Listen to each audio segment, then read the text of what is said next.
The world is a hurting place, and the world needs hope, and the world needs love. Without hope, we feel like, why are we here? Well, brokenness. Here's mine. Today, I still have no arms, no legs, but everything's changed. Everything. For me, I was looking for hope and happiness, and I couldn't see it for many years. In fact, if this side of the table represents my hope, truth encourages me to become all that I can be. But then we have lies every day coming in our mind, people who discourage us. You know the people that you have in your life who, no matter how good of a day you're having, they'll bring you down. Or no matter how bad of a day you're having, they'll bring you even lower. You know what I'm talking about? Think of the 3 biggest discouragers in your life. They're not your biggest discouragers. You are. It only takes 3 seconds for me to tell you something discouraging. But then you may never forget my words. I've met so many 50-year-old women and 40-year-old women who still remember what their fathers told them that they wish they never heard. Words are powerful. When you hear those words, then your mind starts growing with these lies.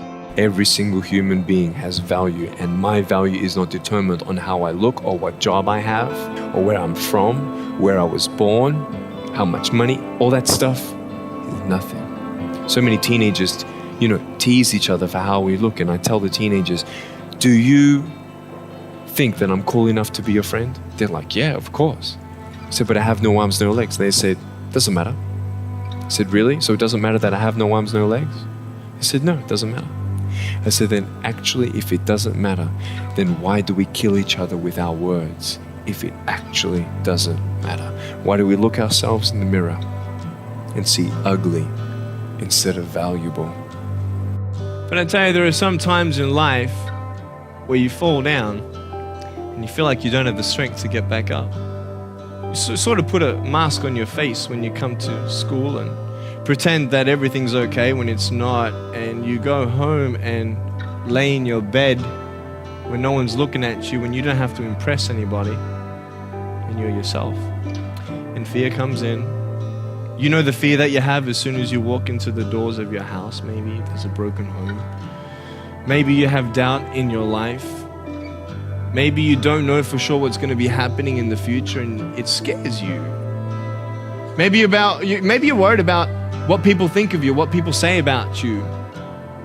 Just that fear paralyzes you. And I just want to ask you today, do you think you have hope? Because I tell you, I'm down here, face down, and I have no arms, no legs.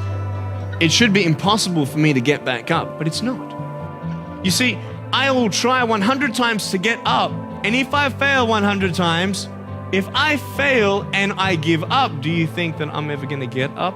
No. But if I fail, I try again and again and again. For as long as I try, there's always that chance of getting up. Does that make sense? And it's not the end until you've given up. And just the fact that you're here should persuade you that you have another chance to get back up. There's still hope. I'm not here today to tell you that I understand your pain. I don't know how it feels to be abused. I don't know how it feels to feel, quote, fat and you've got an eating disorder. I don't know how it feels to have a broken home. I don't know how it feels, but I know how it feels to have a broken heart, and I know how it feels to be alone. When I'm 24 years old, 5-6 years ago, I was in California, and I never met anybody else like me. When I was 10 years old, I wish I would have met somebody like me. Never did. Didn't get that miracle. But at 24, in California, I saw a little boy with no arms and no legs, 19 months old, just like me. I knew he was going to be bullied. I knew he was going to go through depression. I knew he would feel alone. I knew that he would get worried if he's ever going to have a girlfriend, and so on and so on. I got the father to bring him up on stage in front of 2,000 people, and everyone was crying. And it was a materialization of when you don't get a miracle, you can be a miracle for someone else. I am not a superhero. I go through ups and downs. So do you. But take one day at a time. And if you haven't found that peace of knowing who you are and why you're here and where you're going when you're not here, for me, I want you to know that's how I've overcome. I don't have any walls. My book's called Life Without Limits. And what will be, I've acted in a short film, 30 awards. I got Best Actor in a Short Film. And my joy is not dependent on my circumstance. And so through my book, Life Without Limits, in the first chapter, if you can't get a miracle, become one. came from the principle that I learned as a child of when you don't have a friend, be a friend. I used to think, well, God, why can't you just separate the clouds of this storm away? Why can't you just take me out of this, place that I'm in and change my circumstance?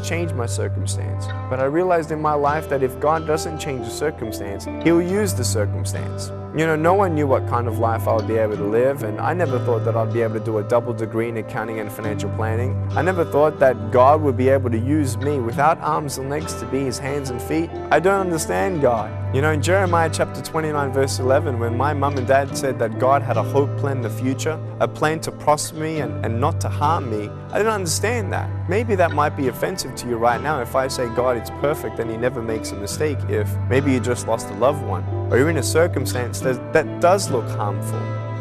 And I started believing that I was not good enough. I started believing that I was a failure, that I'll never ever be somebody who people would like or people would accept. And it was so hard, man. I thought to myself, I can't go on the soccer field like everybody else, and I can't ride my bike, and I can't skateboard, and all these sort of things. And I started getting depressed. I thought, what kind of purpose do I have to live? I mean, are you just here to live to die? I mean, is there not a purpose for me? Is there not a purpose in life? And I had questions and no answers. And I asked my mom and dad, why did this happen? I asked doctors, why did this happen? They don't know. There are some things in life that are out of your control that you can't change and you got to live with. The choice that we have, though, is either to give up or keep on going. I want to ask you, what are you going to believe? Are you going to believe in yourself? Are you going to believe everybody else's judgment on you? Are you going to believe people when they say that you're a failure and no one really likes you, no one really cares about you? And it's not really to say that, hey, you need someone to come up and say, hey, really, I like you, I care about you. No, it's not that, but it's the fact that people put you down. People don't even look you in the eye. People ask you how you are and you say fine, but you're not fine, and they'll never know that.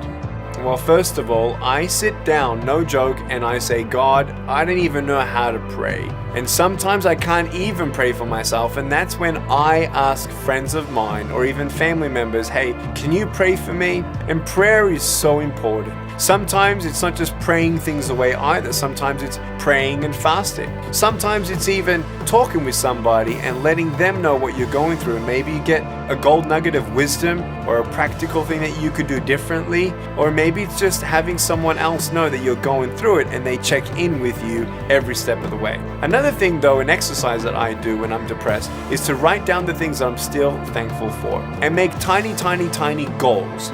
So much of life is about distraction and this idea and that idea. And I feel like when you're thankful for what you have and then seeing what you have and then making small goals to build up your confidence and help you get your bearings again and come back to being present in your mind and not living in the past.